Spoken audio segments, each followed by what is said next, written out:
Wah, Teteh sekarang jadi kesibukannya Teteh ini gimana sih? Hanya kayak mengerjakan tugas perkuliahan aja. Wow, Sama berdagang juga sedikit-sedikit karena membantu penghasilan. Oh iya, teman-teman Teh Devia ini sangat begitu multi talent ya. Dia sangat hebat banget masaknya, suka berjualan gitu kayak nasi uduk, suka cemilan-cemilan juga deh ya. Jadi buat teman-teman yang ada di sekitaran ya KSB boleh open PO buat jajanan dari Teh Devia. Oh, buat teman-teman juga yang mau ngasih gift buat pacarnya, boleh dipesan telurnya sama Teh Devia. Ya, bisa. Ya boleh. Bisa berarti ya. Pasti bisa. Bisa. Jangan lupa ya. Aja. Ya, oke, kita kembali ke pembahasan kita ya. Oke, sebelumnya saya ingin menanyakan kabar, gimana kabar Teteh? Alhamdulillah baik. Tugasnya lancar? Gimana ya kalau tugasnya? Not bad, not good. Merasakan sendiri mungkin karena teteh juga mahasiswa ya. Gitu ya.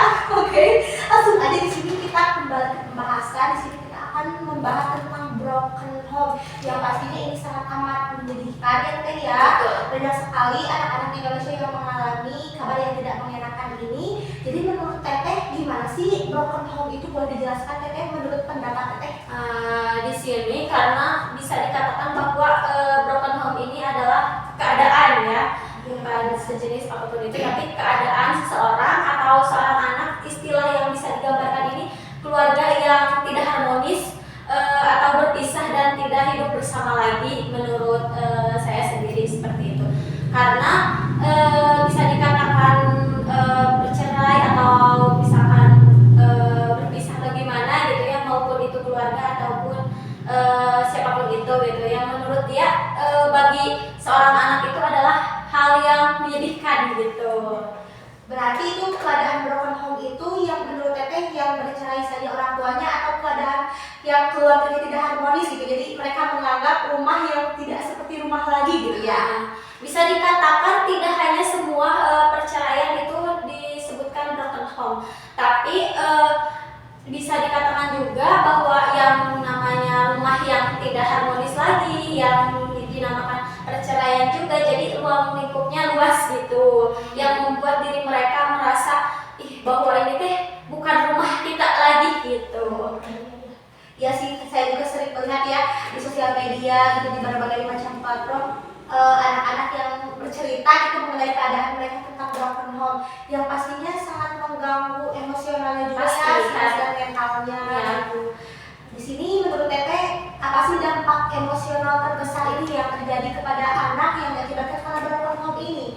Jadi dampak emosionalnya pasti kan begitu terasa gitu. Iya, Apa yang akan terasa? Karena di sini sebelumnya saya merasakan sendiri ya untuk broken home ini. Untuk yang saya lihat dan yang saya rasakan juga, saya merasa cenderung memiliki rasa takut, kurang percaya diri gitu ketika jadi meskipun saya orangnya ekstrovert, tapi ketika menghadapi orang-orang banyak itu merasa down gitu, karena apa? Rasa takut itu yang nggak bisa diungkapkan gitu, bahwa takut gitu bersosialisasi sama orang teh, karena yang kita rasakan di dalam rumah juga kayak gitu, sesuai dengan pengalaman di dalam rumah juga kayak gitu, makanya takut ketika kita keluar rumah gitu. Karena orang itu Ya, seperti itu. Mungkin karena faktor tidak mendapatkan dukungan juga ya. Ya, benar sekali. Berarti Dan bisa dikatakan kalau misalkan orangnya yang tidak bisa memanage semua itu, mentalnya bakal kena juga. jadi ya, pastinya ya anak-anak broken home ini membutuhkan dukungan dan juga teman cerita. Pasti. Tapi kebanyakan orang anak broken home ini orangnya menutup diri gitu. Orangnya menutup diri, kelihatannya kayak ceria atau gimana di luaran gitu. Meskipun dia nggak memperlihatkan gitu. Tapi ada juga emang menutup diri sama sekali, dia jarang bersosialisasi gitu. Tergantung sama sifat diri anak itu, tapi kebanyakan anak broken home itu menutup diri, tidak banyak bersosialisasi karena rasa takut dan tidak percaya diri itu yang menghantui dia gitu. Jadi karena faktor tadi tidak ada dukungan juga, karena rasa takut juga, pastinya dia menutup diri dari orang-orang sekitar gitu ya. Yang pastinya itu sangat mengganggu sosialisasi dia ya Teh ya. Menurut Teteh jadi berarti pandangan masyarakat kepada anak-anak broken home ini seperti apa sih Teh? Kebanyakan sih ya yang saya temukan sendiri gitu, pandangan masyarakat terhadap anak-anak dari keluarga broken home masih beranggapan bahwa mereka adalah anak yang nakal dan tidak dapat diatur karena kenapa? Mereka beranggapan bahwa orang tuanya juga, kalau misalkan ini yang bercerai ya, karena orang tuanya juga nggak mengatur dia gitu, mana mungkin dia punya aturan dari orang tuanya kayak supaya begini, supaya begini. Jadi masyarakat berpikir bahwa anak yang dari perceraian itu dia terserah dia maunya apa, jadi kayak gitu. Jadi nggak bisa diatur ataupun kadang kan banyak orang yang kebanyakan anak yang broken home itu nakal kan, tapi nggak semua seperti itu. Ternyata ya kadang ada yang anaknya broken home itu dia membuka pikirannya harus kayak gimana, tapi emang atau ingin pembuktian ya. Biasanya ada yang kayak gitu juga. Tidak semua nakal, banyaknya juga yang mereka wah ini aku mau sukses nih, aku mau buktiin ke orang tua aku bahwa aku juga bisa. Ada juga yang seperti itu. Tapi emang dominan gitu ya pandangan masyarakat bahwa anak yang broken home atau bisa dikatakan keluarga yang baik-baik aja, bisa dikatakan sama masyarakat bahwa anak itu nakal gitu karena emang nggak punya aturan dari orang tuanya seperti itu. Karena orang tuanya mungkin membiarkan aja kan mungkin pandangan mereka seperti itu. Iya, seperti itu. Nah, pastinya itu sangat amat sulit ya tidak bagi para anak-anak broken home, apalagi dalam menentukan pendidikan serta karir ya Teh ya. Kan biasanya anak-anak misalkan seperti saya gitu ya dan teman-teman yang lainnya ketika akan menentukan sebuah pilihan pastinya akan meminta pendapat terlebih dahulu kepada orang tua gitu. Nah, untuk anak-anak yang orang tuanya sudah berpisah ini, bagaimana itu untuk menentukan pilihan pendidikan dan karirnya Teteh? Menurut saya sangat terhambat itu sih ya, karena kurangnya dukungan keluarga. Karena menentukan pendidikan itu harus dengan dukungan keluarga. Yang pertama finansialnya, terus cara berpikirnya gimana. Kebanyakan kan kalau orang-orang yang normal pada biasanya yang tidak mengalami masalah gitu ya, bisa dikatakan yang tidak broken home, kan anak-anaknya kalau misalkan sekolah nih bisa kayak kalau butuh apa-apa misal ke orang tua, kalau butuh apa-apa ada apa-apa bilang ke orang tua. Sedangkan si anak broken home ini kan nggak bisa kayak gitu. Dia harus bisa sendiri bagaimana caranya menghadapi masalah, bagaimana cara menghasilkan itu semua gitu, karena nggak semua yang dia rasakan itu bisa dikatakan kepada orang tuanya karena keadaan orang tuanya yang kayak gitu. Berarti jadi bingung mau cerita ke siapa ya seperti itu. Jadi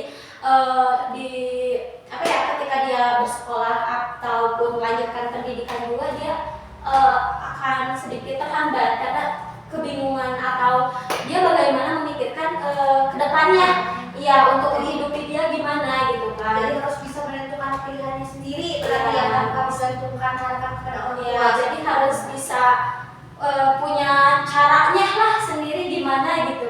Jadi tapi nggak semua bisa berpikir kayak gitu juga sih. Ya, balik lagi ke pribadinya masing-masing. Ada yang menghadapi rasa sedih karena sakit hati. Kenapa sih aku dilahirkan dari keluarga yang seperti itu? Ada mereka yang nakal gitu ya sebagai pelampiasannya gitu. Jadi pada akhirnya kembali lagi kepada kesadaran diri masing-masing seperti itu berarti ya. Tapi mudah-mudahan dilarang sangat menghadapinya. Pastinya semangat banget. Semoga hidupnya dilancarkan ya, dipertemukan dengan orang-orang yang baik, ya lingkungan yang baik juga, orang-orang yang care gitu ya, ketika melihat orang anak-anaknya gitu, yang bersedia jadi pendengar yang baik ya. Nah tadi udah bilang bahwa tadi punya pengalaman broken home ini. Nah jadi pastinya sangat berpengaruh gitu ya pada kehidupan sehari-hari Teteh. Nah, gimana sih broken home ini mempengaruhi hubungan Teteh dengan orang lain? Misalkan dalam hubungan pertemanan maupun percintaan gitu kan biasanya ada sedikit emosional ada nggak sih pengaruhnya gitu? Eh, Kalau di pergaulan karena pertemanan atau percintaan itu lumayan sih ya berpengaruh juga, karena emang kita tuh kayak sangat berpengaruh tuh karena tidak percaya diri juga untuk bergaul, kadang di pandang sebelah mata sama orang gitu kan, karena orang-orang itu tidak merasa percaya terhadap omongan apa yang kita rasakan gitu, apa yang kita sampaikan kepada mereka gitu. Jadi mereka tuh kadang-kadang nggak percaya gitu. Jadi kalau misalkan kita cerita apa-apa, ini mah dia kayaknya dibuat-buat gitu. Kadang kan ada orang yang nggak percaya, masa iya kan orang tuanya kayak gitu. Kadang ada orang yang nggak percaya kayak gitu kan. Terus dalam masalah percintaan juga, ibaratkan kalau misalkan kita punya pacar nih, kan kadang dibawa nih ke rumahnya.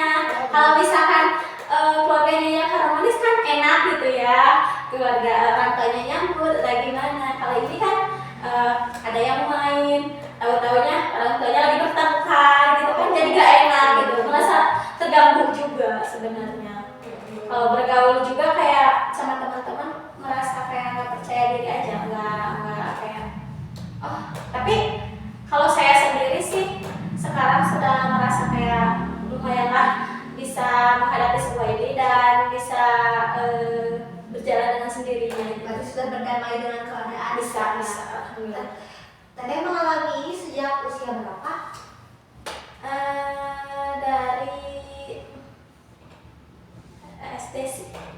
Tapi sudah lumayan Lama, makanya sudah bisa berdamai sekarang. Tapi ya namanya juga manusia sih. Pastilah itu kan Perasaan. iya pasti ada di dalam hati gitu, kenapa aku tidak seperti orang-orang lain gitu ya. Ya, kalau penyesalan kayak gitu sih ya pasti Ya, semua orang juga gitu kan.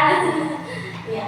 Nah sekarang di sini aku mau minta pesan atau nasihat dari Teteh yang ingin Teteh sampaikan kepada anak-anak di luar sana yang mengalami broken home juga. Apa sih pesannya? Menurut saya sendiri ya, kalau misalkan teman-teman semua ngerasain apa yang namanya broken home dan kehancuran dalam keluarga mereka gitu, saya harapkan kalian bisa menghadapi semua ini gitu dengan cara kalian sendiri, tapi titip jangan sampai kayak punya pikiran untuk kayak udah capek, ya udah ngakhirin hidup aja misalkan kayak gitu. Jangan sampai kayak gitu gitu. Dan jadikan motivasi dan pendirian juga, jangan sampai kita nanti kedepannya jangan jadi orang tua yang kayak gitu gitu. Jadilah diri yang lebih baik dari sebelumnya, belajarlah dari orang tua kita. Semua juga tidak ada yang menginginkan keluarganya seperti itu, karena emang itu keadaannya kejadiannya spontan juga gitu kan. Jadi nggak ada hal yang kayak gitu yang diinginkan. Mungkin kita harus bisa lebih menerima diri, menerima keluarga kita. Jadi harus kita yang bisa memanagenya gitu. Berarti harus lebih selektif juga dalam memilih pasangan ya. Iya. Pastinya agar kelak anak kita di masa depan tidak merasakan hal yang sama. Iya seperti itu. Jadi kita juga harus bisa memilah-milih dalam hal apapun.